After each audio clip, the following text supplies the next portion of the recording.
अस्सलाम वालेकुम, welcome to geographer thinking. मैं हूं सबज जमालदीन और आज का टॉपिक है कास्ट टोपोग्राफी के बारे में। आपके माइंड में ये आता है कि कास्ट टोपोग्राफी से रिलेटेड ये सारी जो स्टडी है वो है क्या, तो आज इसी के बारे में हम डिस्कस करेंगे। सबसे पहले what is karst topography, condition and factors of karst, types of karst topography and karst feature and karst cycle. तो सबसे पहले आप ये टर्म समझ लें कि कास्ट है क्या। कास्ट एक लाइमस्टोन एरिया होता है जिसे हम कास्ट रीजन बोलते हैं। जो टर्म है कास्ट वो स्टार्ट हुई थी यूगोस्लाविया से और ये सिर्फ फोल्डेड जो माउंटेन है वहीं पे प्रेजेंट है। इस मैप में आप clearly global distribution of folded mountain जो है उसकी लोकेशन को देख सकते हैं। इसमें आप देखेंगे हिमालय एंड कैसस, एल्प्स और एटलस माउंटेन और रॉकिस माउंटेन और एंडीज माउंटेन्स के जो एरियाज हैं इनको फोल्डेड माउंटेन्स में के एरियाज कहा जाता है। फोल्डेड माउंटेन के एरियाज में मोस्टली आपको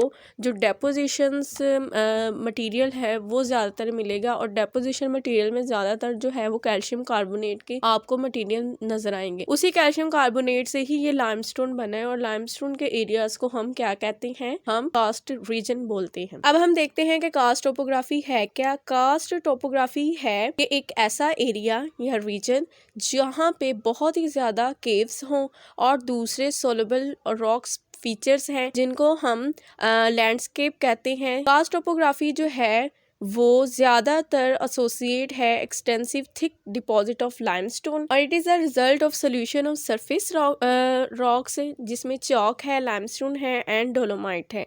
तो ओवरऑल अगर हम देखें तो कास्ट टोपोग्राफी है क्या।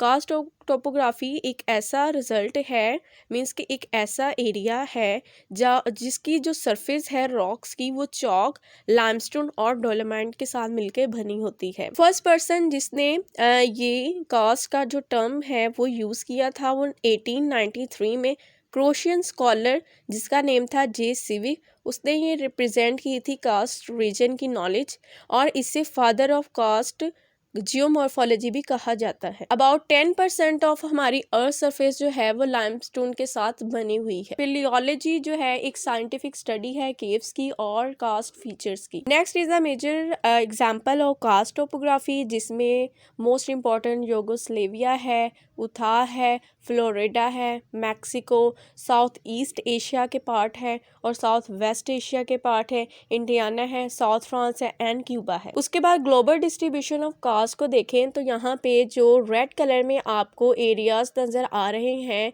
ये कास्ट के बहुत ही ज्यादा फेमस एरियाज हैं और पीछे जो मैंने आपको एग्जाम्पल दिखाई है जिसमें यूगोस्लाविया, क्रोशिया और बहुत सारे साउथ ईस्ट और वेस्ट के जो पार्ट हैं वो ज्यादा फेमस है, जिसमें चाइना का साउथ ईस्ट पार्ट है और यूरोप का जो साउथ पार्ट है वो ज्यादा फेमस है और नॉर्थ अमेरिका के कुछ एरियाज हैं। नेक्स्ट हम डिस्कस करते हैं condition and factors of karst topography, तो जिसमें है most important role of water. Water के बिना तो ये जो पूरा इंटायर सिस्टम है ये बिल्कुल ही मीन्स के सर्वाइव नहीं कर सकता। उसके बाद रिलीफ है एंड देन मोस्ट इम्पॉर्टेंट जो है वो ग्राउंड वाटर है, क्योंकि ग्राउंड वाटर के थ्रू ही जो केव्स के जो फीचर्स हैं वही डेवलप होंगे। तो इसमें जो रोल ऑफ वाटर ये है कि वाटर के अंदर बहुत ही ज्यादा एबिलिटी होती है कि वो वेदरिंग के थ्रू जो है मिनरल्स को डिसॉल्व कर ले और ये एक केमिकल वेदरिंग होती है जिसमें ज़्यादातर ये प्रोमिनेंट होती है वार्म ह्यूमिड इन्वायरमेंट में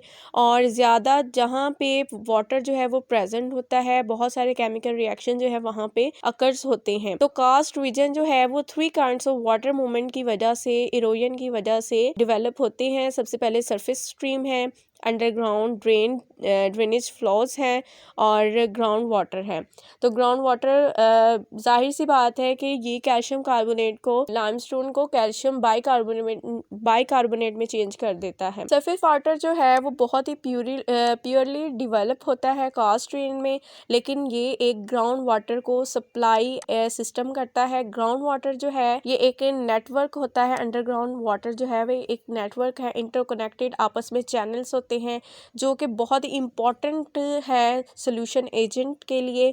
तो रेन वाटर जो है वो अब्जॉर्ब कर लेता है एटमॉस्फेरिक गैसेस को, फिर उसके पास थ्रू कर देता है एटमॉस्फेयर में, और वाटर जो है और plus a small quantity of carbon dioxide ये आपस में कंबाइन होकर H2CO3 बना देते हैं।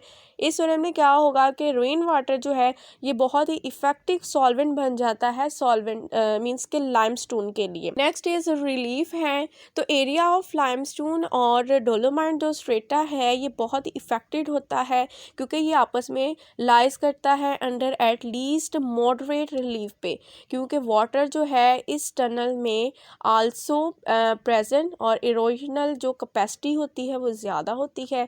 तो it moves rapidly dipping strata plus moderate and combine to favour a speedy surface water movement.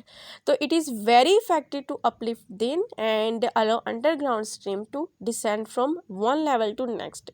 तो इस अपलिफ्ट और ड्रॉपिंग वाटर ऑफ टोल्डल्स है ये बहुत ही ज़्यादा इंपॉर्टेंट रोल अदा करते हैं कास्ट टोपोग्राफी के लिए। तो अभी तक हमने दो कंडीशन को देखा है role of water and relief के लिए। नेक्स्ट हम देखते हैं ग्राउंड वाटर। तो it is very important karst topography में। तो ये एक बहुत ही वीक कार्बोनिक एसिड होता है और ये कंट्रीब्यूट करता है अंडरग्राउंड इरोजन में। तो चेंज कर देता है कैल्शियम कार्बोनेट को लाइमस्टोन में और कैल्शियम बाइकार्बोनेट को which is remove in solution. तो यहाँ पे इक्वेशन आप देख सकते हैं कि कैल्शियम जो कार्बोनेट है ये बाइकार्बोनेट में कन्वर्ट हो रही है। कास्ट प्रोसेसेस जो है इसमें कास्ट प्रोसेसेस जो बनेंगे जिसकी वजह से ये डेवलपमेंट में बहुत ही ज़्यादा इंपॉर्टेंट रोल अदा करते हैं। तो सबसे पहले है solution and carbonation, hydraulic action, attrition और क्रूजन और अब्रेशन। पीछे जो मैंने कंडीशन और फैक्टर्स आपको बताया अगर आप उसको क्लियरली समझ जाएं तो आपको कास्ट प्रोसेसेस जो हैं वो क्लियरली समझ आ जाएंगे। तो अगर आप चाहते हैं कि मैं कास्ट प्रोसेस को भी अलग से डिफाइन करूं और एक्सप्लेन करूं तो आप मुझे कमेंट बॉक्स में कह सकते हैं। नेक्स्ट टॉपिक है टाइप्स ऑफ कास्ट लैंडस्केप, जिसमें है टेम्परेट, ट्रॉपिकल और कैरिबियन। तो सबसे पहले है जो टेम्परेट है ये डिसअपेयरिंग स्ट्रीम की वजह से जो टेम्परेट एरियाज़ में है कास्ट लैंडस्केप वो डेवलप होते हैं, और इसमें जो फेमस एरियाज़ है वो सोलोवेनिया और क्रोशिया के एरियाज़ हैं।